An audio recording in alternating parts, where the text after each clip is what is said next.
I'm Robin Raskin with Silicon Valley Video Summit. I hope you've had an amazing day. I'm sure you've learned from morning through lunch, and you're about to learn some more. So we're now talking big, live, global events. Yes, Coachella, yes, the Oscars, yes, Davos, but for you, so many of you, the techniques that you've seen at concerts and halls for years, sports events, are now part of the world of enterprise. And that is we're going to look at, the amazing bar that keeps getting higher and higher for enterprise-wide events.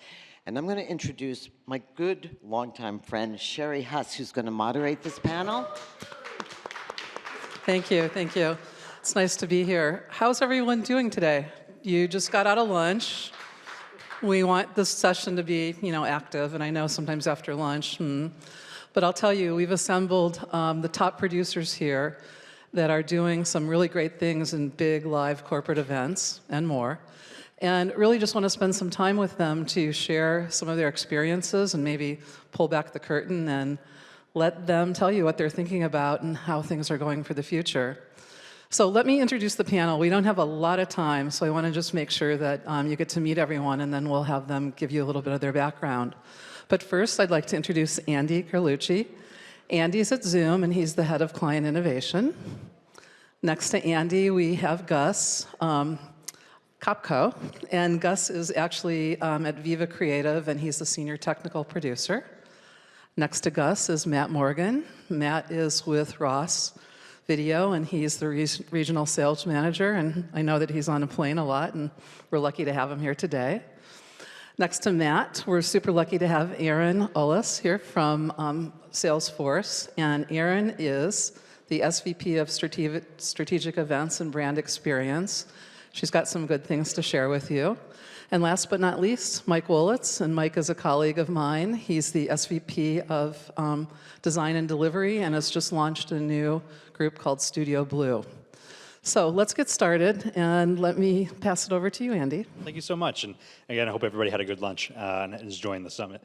So for us, the hybrid, virtual, large corporate story has mainly two themes for us. It's integrations and team cooperation. So on our side, our production tools are all based and matrixed through engineering. So actually, a lot of our event production takes place through the engineering team. So we're constantly listening to our producers, our marketers, and say, okay, well, what do the capabilities really need to be in order to be able to help you achieve the vision? And a lot of the time that comes in the form of feature requests. Other times, though, and what really excites me is when we say, we've identified a new capability that we might have. How does that affect our event design? So it's actually a symbiotic relationship that we have between our production team and our developers directly. And oftentimes we'll actually assign engineers from our team who are writing the code for these products to sit in operator positions on our internal events to get the context and the firsthand experience of understanding this is what it means to accomplish an event. The other thing that we think about a lot on the Zoom side is our integration in the industry. So what are we doing to be able to cooperate and collaborate with all the other vendors in the space, whether that's integrating at the technology level and making sure that our protocols are compatible, our SDKs are operable in everybody else's apps, or whether that's looking at a bigger picture and talking about workflow integration and making sure that we're singing the same song and making it possible to send the video and audio streams between each other. That cooperative mindset, we hope, creates a suite of capabilities that then producers can leverage to be able to design kind of that next generation of events. But all of it boils down to the core idea of interactivity and making sure that we have tools that allow us to highlight our audience, engage our audience, delight our audience. All of this is in service of that. So whether it's engineering, producers, it all comes together in that integration story. Great, thanks so much, and sorry for that mic drop. And now let's go to Gus. Thanks, Sherry. There's two separate ideas I really want to touch on. The first is, what is the attendee experience of globally, when the pandemic happened, everyone shifted to an online digital first. Coming out of it, we've gone back to a lot of in-person and hybrid, but our audiences for corporate events especially isn't just the in-person anymore. It's who watches the show in person, flies out to your corporate events, attends breakouts. It's also someone who watches it online or engages in them remotely. But a new separate world of on-demand replay and shorts of people have a really good idea in a corporate meeting or a breakout, they pull that video and turn it into an email and share it around other aspects of. There's a lot more of the telefication of corporate events. Of everything is almost viewed through a broadcast lens now. Of the attendee experience isn't just uniform, and it's designing and producing events for that. On the flip side of using emerging technologies as storytelling, of a lot of the tools and technologies that are seen in concerts, big events, other live television are now a lot more accessible for corporate events from a cost and replication point of view. And it's using a lot of even simple to really extreme ones of using cinema cameras for live IMAG, also extending it to XR, and then farther beyond of enhancing video and moving forward with both on-prem, hybrid, and cloud platforms. Of a lot of the control rooms that used to exist on fast fold tables behind pipe and drape can exist off-prem or centralized now. There's a lot of opportunity and interesting things with that, and that's kind of what I see for the next 3 to 5 years moving forward in corporate events. Great, thanks, Gus. Matt? Yeah, what's been fun for us is that we're on the backside of supporting a lot of these companies. So I think the two things you said, I think were the panels that I was on the last 2 years. So digital first, and then the hybrid meeting coming back. And now we're kind of in this global rollout where you have a company like Zoom who supports huge enterprise customers who are spanned globally. And they have this need to engage with their audience. That could be internal audiences. It could be an external audience, depending on what the business cases are. You have companies who are spread out across the globe, and they also need to run their meetings at a higher level because the presence matters. It's a brand recognition exercise. It's a means to make sure that you're communicating properly. And I think we've all been in the meetings where a whole company started off, 4 years ago with, "Can you hear me?" or "I can't hear you," or "What's happening?" And so we know that we still want to use these tools that we all dove into and started using on a huge, wide scale.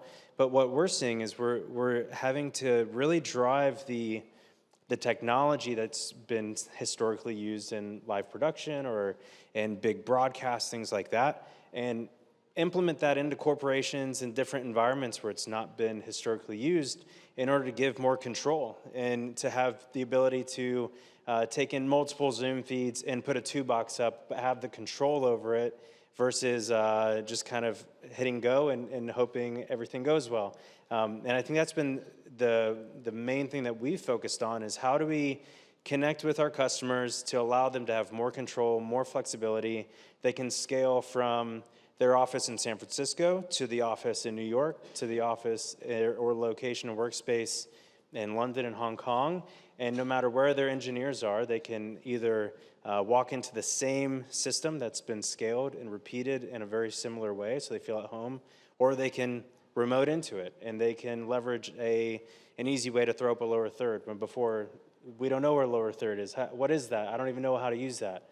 So for us, when we talk about big, live, and we're going global, the global can live on forever. It's the online, it's on YouTube, it's on an intranet that continues to live on for trainings. And our goal really as the back-end provider is to give you the tools to be able to really scale those things and be confident going into your all-hands meeting when you have 2,000 people around the globe who are all billed at various rates. You want to make sure that when they're watching a video that you're not sitting at black space, right? That you're actually hearing what's happening. Because it's a very expensive meeting when no one's able to hear something. So that's really our goal, is to help you continue to push that message across, engage your audience, and give your users and your operators a next level experience to have a good operating experience, I would say. Great, thanks, Matt. Yeah, I was going to say, I think to build on what you've both shared so far is we really focus on the attendee experience, and we also want to make sure that we are putting our brand in a position that shines well upon what we're trying to share. We borrow a lot from other industries. We believe really strongly in borrowing from broadcasts and having live organic conversations. We do not believe that the reason that an attendee watches globally our large flagship event is because they want to be the voyeur in a room looking at a bunch of people doing a thing. We believe that you have to bring that storytelling right into the lens that they're looking down and in that little tiny square or on their little tiny phone and make it approachable. Sometimes that means we're chopping up content to be much shorter, 15 minutes, 7 minutes. Sometimes it's just the interstitial stuff that's threading between two larger sessions because we know when you're home and you're alone, maybe you're getting a little bored and you need someone to speak directly to you. And I think that's a lot of what we saw coming out of the pandemic is how do you take broadcast? How do you apply that into the corporate world?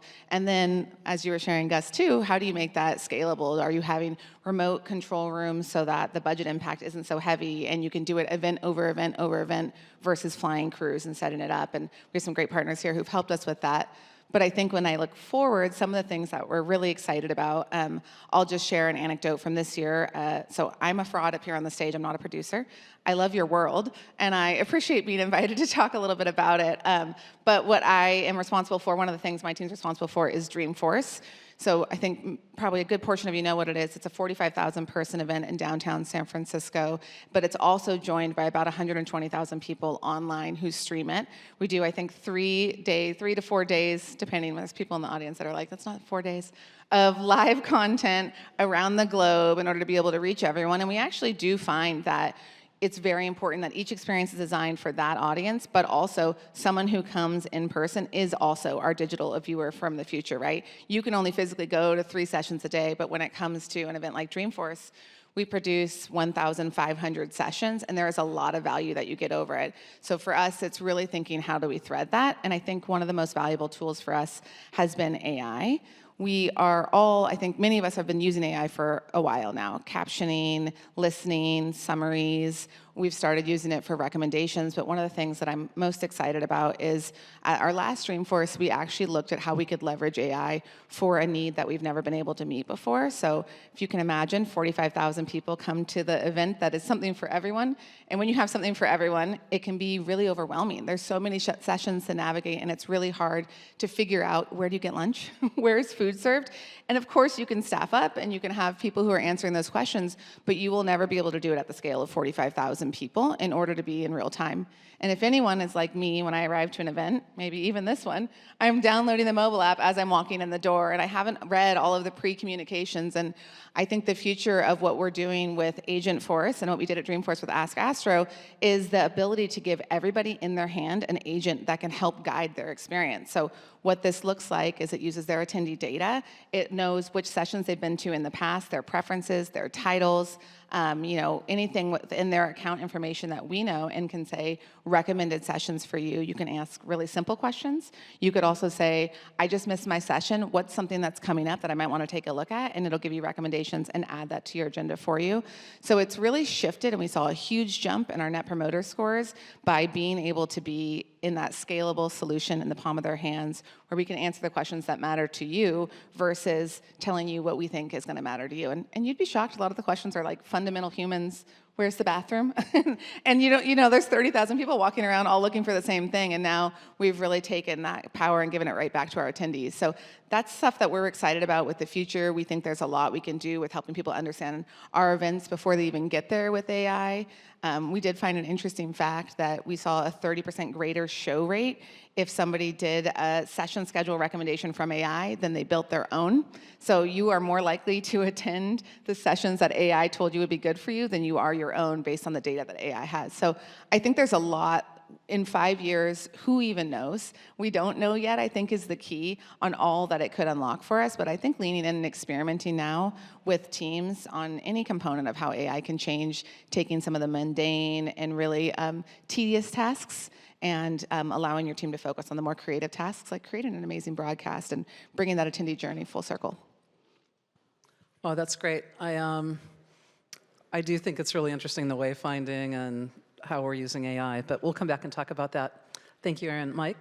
Yeah, we really have identified three big trends that are affecting how we design our events for our corporate customers. First, sadly, the audience is getting older. Said a different way, I'm getting older, the audience is getting younger, is what I meant to say. I'm older, they're younger. Millennials, boomers are no longer the predominant attendees. It's Gen X, Gen Z. They consume their information differently than my generation. And so the content's gotten shorter, it's gotten more specific, it's gotten more fun. And so we have to create our content differently for this different audience. Second thing is our design cycles have become incredibly compressed. We have less time now on the front end to design shows than what we had originally. That's where we're using AI to help, particularly with design tools.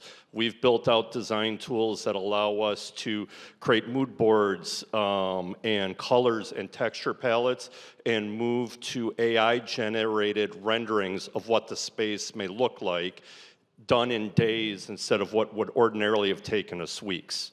Now, we did this partially because of compressed time frame, but the reality is the quality of work has escalated because we still have the humans taking this AI-generated inspiration and then building upon that to build greater events for our attendee, especially as many of us know, translating the event not only from what it looks live, but also how it looks on camera and in broadcast. And so these AI tools we've been building using Midjourney and Discord and others is taking time out of the process, but actually delivering a better product. The other thing is, like we've all said, hybrid's here to stay. Because we have a smaller audience, how we streamed, that's what we used to call it, general sessions pre-pandemic no longer applies, right? We used to just take the iMag feeds and put it on a website, and that was it. And we all understand the difference, but our clients sometimes struggle with it. So the example I give them, I'm a huge Chicago Blackhawks fan from the Midwest originally. If we took what we saw on the scoreboard at a Blackhawks game and broadcast to the rest of the audience, it would be out of context for everyone trying to watch that game from home. There is a need to cut a separate broadcast cut. And so that's what we're working with our corporate organizers, is how are we creating a feed for in-the-room audience. But as Erin said, we've got a larger audience we're feeding remote. So it's even more important to send a compelling message there. It's done differently, it's broadcast differently, it's directed and cut differently.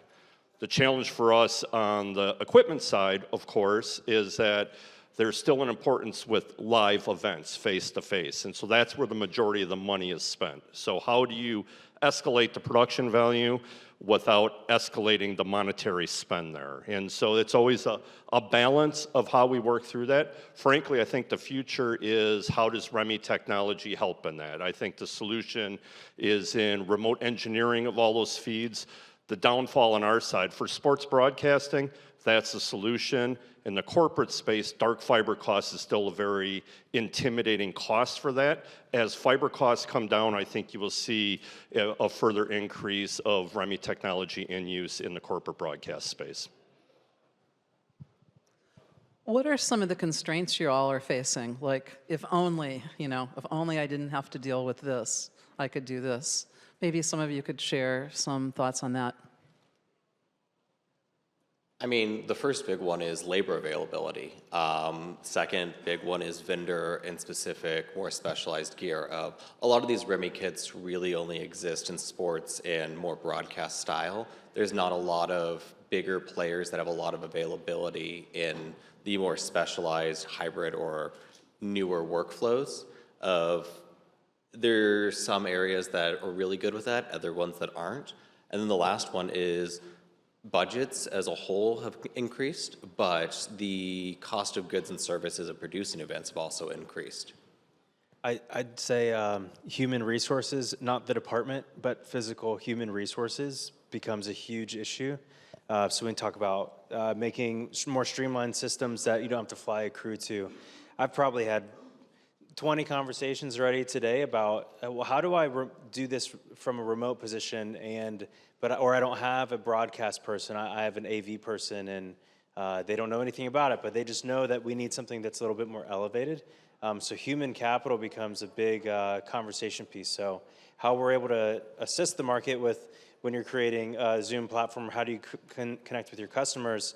For us, it's how do we connect them to that end product, but in a way that gives them the elevated experience as an operator and as a company to kind of meet those kind of the middle demands of cost of fiber is really high, cost to do something using a production truck is just out of the question, but people want production truck quality on a SaaS budget on sometimes, and not like an enterprise SaaS, like a real cheap one off the shelf. Right. So that seems to be the problem a lot, right? It's expectations, and I think having to lead your upward management back into like, we know what you want, we want to give you this product, but here are the tools that we need, and I think we all probably run into those conversations of wanting to give that product and having to set expectations appropriately. So those are big things that we typically try to help conversations along the way with end users and customers and get in the middle of that and then come down to their level so we are approachable and they do get the result they want. So that's a big one for us. We talk about it all the time. Yeah, any other thoughts on that? I think I'm the problem, so probably you don't want my answer. We definitely, I mean, the speed of innovation is really exciting right now. And, the way that I look at my budget is that the more efficiently we can manage a thing that we've done before and that we can tune and tweak and really narrow in on exactly what was magic about it and leave what's not, the more money I can free up to do other things. So I look to our vendors and our partners to say, listen, we tried all of these things. 5 of the 7 are super cool. Let's keep them. If we cut these 2, we can try this. I think for us, we're always wanting to innovate and to move forward. And I think it's always a squeeze. And I think that's kind of part of the exciting stuff is like, what can you figure out? I would also say it's a globalization of inbound and outbound feeds. It's no longer are we just doing a general session originating in one space. There's always remote connectivity from other locations that have to be brought in. And outbound, there's additional complexity, different language translations. It's not uncommon that we're broadcasting the same outbound feed in 12, 13, 16 different languages, depending on where it's going. So I think it's that globalization of the message that adds a lot of complexity and cost to a lot of our products. I definitely agree with the globalization of the message. I also think there's a modernization component as the technology that is used to deliver the message has evolved, helping the marketing team, the production team understand the capabilities at their disposal and how to modify the message to reach that global audience or that online audience and recognize things that, when your audience is completely remote, interaction becomes so important because we don't have that out-of-the-box human connection that we have when we're gathered in the same physical space.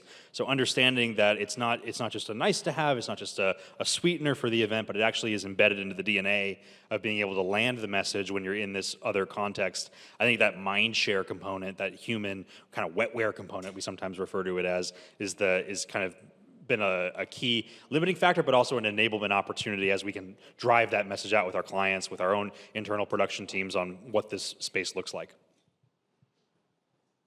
Yeah, I mean, it seems that there's a lot just bringing your teams and staff and crew up. We talk about AI, but what does that mean, right? And it means very different things to different people, so that seems to be interesting.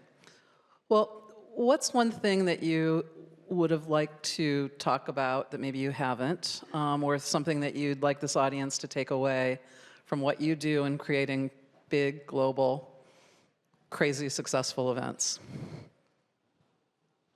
I think for my part, the big and global components don't need to be in opposition to the concept of intimacy with the audience. And I think that in order to have a successful global scale, every member of that audience needs to feel the personal investment that you would have if we were having a one-on-one conversation with each other. And again, I keep coming back to interactivity as being the means to do that, but it's so much bigger than that. Everything in the event design resonates the message, but I also think that it gives us the opportunity to not only scale for diversity of thought and reach and management and all of that, but it gives us the opportunity to communicate at an empathetic level, to have that subliminal text that helps emphasize the message as well. As we continue to improve our global production capabilities, we're going to be able to have those conversations regardless of geographic limitations. And I think that we're playing in that space right now. We're finding those key moments, those key insights, those aha moments backstage at an event where you see it happen, you recognize it, and we're starting to accumulate those, and I think that's going to modernize production across the board in the next 2-3 years. It's really about the story and making it more accessible for your audience. Of everything, I like the idea of do less but better. Everything should be an intentional design choice. Every part of your event, the story, the broadcast, the technology used, there should be a reason behind it rather than it just happening. Of everything is really comes back to what's the story you're trying to tell and making it connect with your audience and just different platforms. I'd say there's the obvious, where as a manufacturer and someone who supported a studio and an event space, of invest in the hardware and the infrastructure, all these things that can be scalable. But I think at the end of the day, you can accomplish a lot even if you don't have the best tier product or solution with the right people and building the right relationships. So above all else, I value relationships at a super high level, so that when I need that person to get over the hump of where the budget is squeezed, we need the next thing, what might be out there, what can we do? The relationship's so important. For me, the coolest thing about my job that I've loved is building the relationship and being able to see how we can support in different ways. So from the end user perspective of you're about to go into this event, have the conversations, develop the relationships with the right partners, for whatever that means. It's internal partners, it's external, whoever can make you can trust, rely on for success.